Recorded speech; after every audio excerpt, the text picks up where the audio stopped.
ઘરના આંગણે બળેલું રીંગણ, દેશી મસાલાની સુગંધ અને માના હાથનો સ્વાદ. રીંગણનો ઓળો એટલે માત્ર એક શાક નહીં, પણ એ છે આપણા બાળપણની યાદો.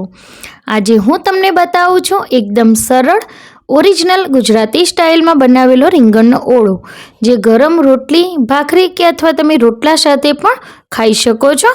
તો કોઈ ફેન્સી સામગ્રી નથી, બસ થોડા દેશી મસાલા અને પ્રેમ. તો ચલો આપણે શરૂ કરીએ. તો હું છું દીપા પટેલ અને તમે જોઈ રહ્યા છો માય હોમ કિચન ચેનલ. તો રેસીપી બનાવવા માટે જોઈશે સૌથી પહેલાં તો રીંગણ. તો મેં અહીંયા દેશી રીંગણ આ રીતના લઈ લીધા છે.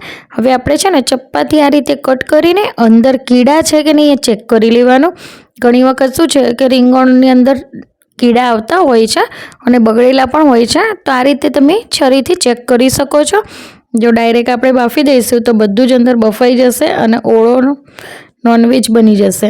તો આપણે તો વેજીટેરિયન છીએ, તો આપણે એવું નહીં કરવાનું. જો ના ફાવે ને તો આ રીતે તમે વચ્ચેથી 2 ચીરી પણ કરી શકો છો, તો પણ રીંગણ શેકાઈ જતા હોય છે.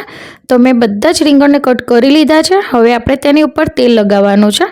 તો તેલ લગાવીશું ને એટલે આપણે એને જ્યારે શેકીશું ને તો એને જે છોતરા છે એ આસાનીથી નીકળતા હોય છે. તો જો આ રીતે બધા જ રીંગણમાં તેલ લગાવી લેવાનું છે. હવે ગામડામાં હોઈએ ને તો આપણે ચૂલા ઉપર શેકતા હોઈએ છીએ, પણ અત્યારે મારી પાસે ક્યાંય ચૂલો નથી તો હું ગેસ ઉપર જ શેકું છું. તો જો ગેસ ઉપર આ રીતે સ્ટેન્ડ મૂકીને રીંગણને હું શેકી લઉં છું. તો બીજું રીંગણ પણ સાઈડમાં શેકવા મૂકી દીધું છે. તો આ રીતે એકસાથે 3 રીંગણ શેકાઈ રહ્યા છે મારા. તો આ રીતે જ્યાં સુધી ઉપરનું જે પડ છે ને એ કાળું ના થઈ જાય ને ત્યાં સુધી એને શેકવાનું છે. તો જો સરસ એવા શેકાય છે, દેખાય છે. હવે શેકાઈ ગયું છે નહીં એ કેવી રીતે ખબર પડશે? તો આ રીતે ચપ્પુ નાખીને ચેક કરી લેવાનું. તો ચપ્પુ જો સરળતાથી બહાર આવી જાય ને તો સમજી લેવાનું કે શેકાઈ ગયું છે. તો બીજા રીંગણ પણ મેં આ જ રીતે શેકી લીધા છે. હવે આપણે બીજી પ્રોસેસ કરીશું. જે ઉપરનો જે પડ છે ને કાળું એ આપણે છોતરા છે એના એ કાઢી લેવાના છે. એ છે ને ખાવામાં આવે ને તો વધારે પ્રમાણમાં સારા ના લાગે. જો થોડું ઘણું રહી જાય ને તો ચાલે, એ ખાવામાં વધારે ટેસ્ટી લાગે, પણ વધારે પછી ના સારું લાગે, બરાબર? એટલે બધા જ પડ ઉપરથી કાઢી લેવાના છે અને પછી રીંગણને આ રીતે ચપ્પાથી કટ કરતું જવાનું છે. તો જો તમે ગરમ આ રીતે પ્રોસેસ કરશો ને તો એકદમ સરળતાથી થઈ જશે. અને ઠંડા કરવા જશો ને તો પછી પાણી વળશે ને તો છોતરા કાઢવામાં પણ તમને તકલીફ પડશે. એટલે હું ગરમ જ આ રીતે બધા રીંગણને છોલીને પછી જો ચપ્પાથી સાથે આ રીતે કટ કરતી જ ગઈ છું. તો એકદમ ઝીણું આનું સરસ એવું મેશ કરી દેવાનું છે. તો હવે આપણે રીંગણનો ઓળો બનાવવાની પ્રોસેસ ચાલુ કરીશું. તો તેના માટે કઈ સામગ્રી છે એ જોઈ લો. તો મેં અહીંયા લસણ અને આદું એ બંનેને આ રીતે ખાંડીની અંદર કૂટી લીધું છે. સાથે જ મેં અહીંયા ટામેટાં લીધા છે ઝીણા સમારેલા, અહીંયા ડુંગળી લીધી છે, અહીંયા મેં લીલું લસણ લીધું છે, જો સરસ એવું ઝીણું કટ કરી લીધું છે, લીલા મરચાં લીધા છે, અહીંયા લીલી ડુંગળી લીધી છે, અને અહીંયા આપણે જે રીંગણનો જે ભરથા માટે બનાવીને તૈયાર કર્યું છે ને રીંગણ શેકીને એ લીધું છે. તો હવે પ્રોસેસ ચાલુ કરીશું. તો અહીંયા મેં કઢાઈમાં તેલ મૂકી દીધું છે. તેલ ગરમ થાય એટલે થોડું જીરું નાખીશું, થોડી હિંગ નાખીશું, પછી આપણે લસણ અને આદું નાખીશું. હવે એને આ રીતે સાંતળી લઈશું. પછી તેની અંદર ઝીણી સમારેલી ડુંગળી નાખી દઈશું. ઘણા લોકો છે ને પેસ્ટ બનાવીને પણ નાખતા હોય છે, પણ જો તમે હોટલ સ્ટાઇલ ને ટેસ્ટી ખાવા માગતા હોય ને તો આ રીતે નાખજો, તો વધારે ટેસ્ટી લાગશે. હવે લીલું લસણ અને લીલા મરચાં પણ મેં આની અંદર નાખી દીધા છે. હવે લીલી ડુંગળી નાખી દઈશું. હવે આ બધું સરસ એવું આ રીતે મિક્સ કરી લેવાનું છે. થોડી વાર મિક્સ થાય ને પછી ટામેટાં નાખી દેવાના છે. ટામેટાને પણ સરસ એવા મિક્સ કરી લેવાના છે. તો જો સરસ એવું મિક્સ થઈ ગયું છે. હવે આપણે ઢાંકીને એને થવા દઈશું. ટામેટાં સોફ્ટ થાય ને ત્યાં સુધી એને ચડવા દેવાનું છે. તો થોડી વાર પછી જો ચેક કરીશું ને તો સરસ એવું શાક જે છે આપણું એ શેકાઈ ગયું છે.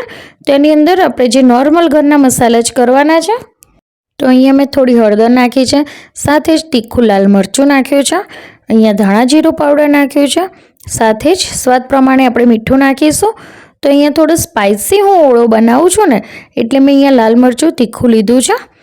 અહીંયા થોડોક પાઉંભાજી મસાલો નાખવાનો. પાઉંભાજી મસાલો નાખશો ને એટલે ઓળો એકદમ ટેસ્ટી બનશે અને ખાવાની પણ બહુ જ મજા આવશે.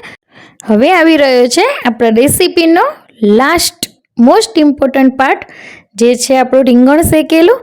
તો એને જે આ રીતે ઝીણું સમારીને આપણે કમ્પ્લીટ કર્યું હતું ને એ આની અંદર ઉમેરી દેવાનું છે.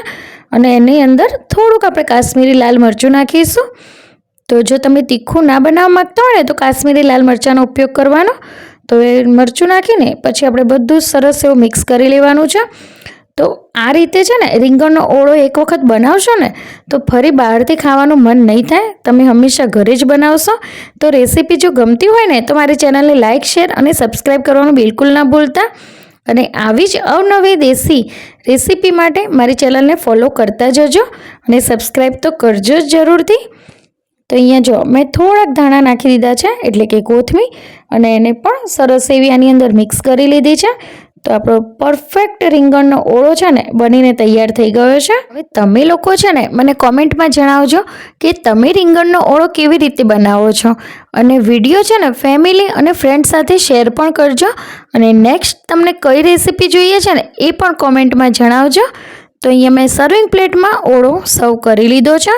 તો હવે થોડું ડેકોરેશન કરીશું. તો ડેકોરેશનમાં મેં લીલી ડુંગળી અને લીલું લસણથી ગાર્નિશિંગ કર્યું છે, અને એને સર્વ કર્યો છે બાજરીના રોટલા અને ગોળ સાથે. તો જુઓ કેવો સરસ લાગી રહ્યો છે. આવી ગયું ને તમારા મોઢામાં પણ પાણી? તો જલ્દીથી જાઓ, અને શિયાળો જાય ને એ પહેલાં તમે ઓળાની રેસીપી જરૂરથી ટ્રાય કરી લો. અને જો ખાવું હોય ને તો મારા ઘરે પણ આવજો, હું પણ તમને ખવડાવીશ. તો ચલો બાજરીના રોટલા સાથે તમને એક વખત ટેસ્ટ પણ કરાવી દઉં હું ઓળો. તો લો, બધા ટેસ્ટ કરી લો. તો thank you so much friends કે તમે લોકો મારો વિડીયો જોવો છો અને મને સપોર્ટ કરો છો. તો દિલથી બધાને ધન્યવાદ છે. તો ચલો મળીશું હવે નેક્સ્ટ રેસીપીમાં. તો થેન્ક યુ. જય શ્રી કૃષ્ણ. આવજો. તો તમને મારો વિડીયો ગમ્યો હોય તો મારી ચેનલને એક લાઈક કરી દેજો, શેર કરજો અને સબસ્ક્રાઈબ કરજો. અને આવી જ રીતે મને સપોર્ટ કરતા રહેજો. થેન્ક યુ સો મચ મારો વિડીયો જોવા માટે અને મને શાંતિથી સાંભળવા માટે. ચલો, જય શ્રી કૃષ્ણ.